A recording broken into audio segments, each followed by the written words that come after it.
There was a gentleman on a corner in Victoria Park where a lot of cyclists go past.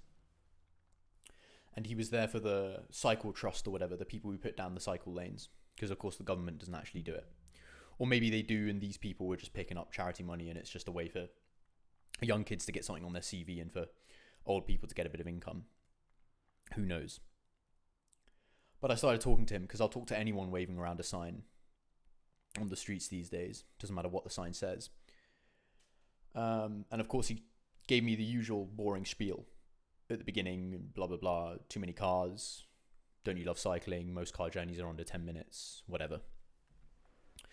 Slowly, I got it to a place where we were thinking more broadly about the state of society, why the whole world is paved over in the first place, why we have to be battling for money to build cycle lanes in the first place, why everyone's not cycling in the first place and taking 10-minute car journeys in the first place, and we moved it back up the chain of reasoning to something resembling a critique of capital. And I think the thing that really clicked with him was when I said, this was his word actually, purgatory. He interpreted what I said as, correctly, what if you were already living in a purgatory? What if someone came down to you and you knew that they were an angel or something, and they told you, you are living in a purgatory the whole time? Would you be able to believe that, number one? Number one, I think most people would, straight away. Oh, what if this was purgatory the whole time? Ah, shit, it's been purgatory the whole time. Number two, what would you do about it? So this is the pessimistic, optimistic thing that I keep going on about, and everyone calls me a pessimist. And then I say, no, I'm a pessimistic optimist.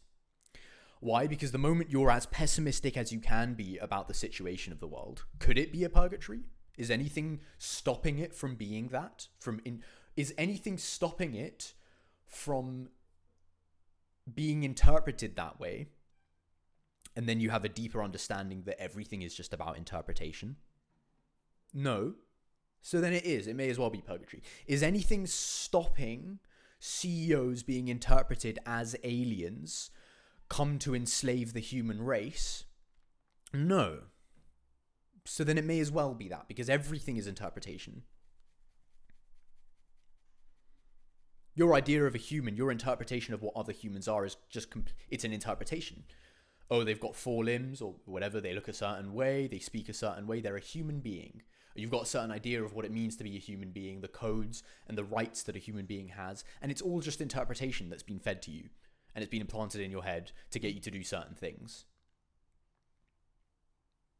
Like not fucking revolt and stay in your shoebox apartment. So he got to really thinking when he thought, hang on a sec, what if this is purgatory?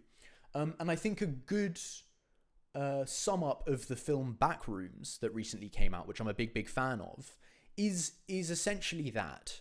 It's essentially saying, what if you've been in the backrooms the whole time? That's the ending of that film, for those who haven't seen it.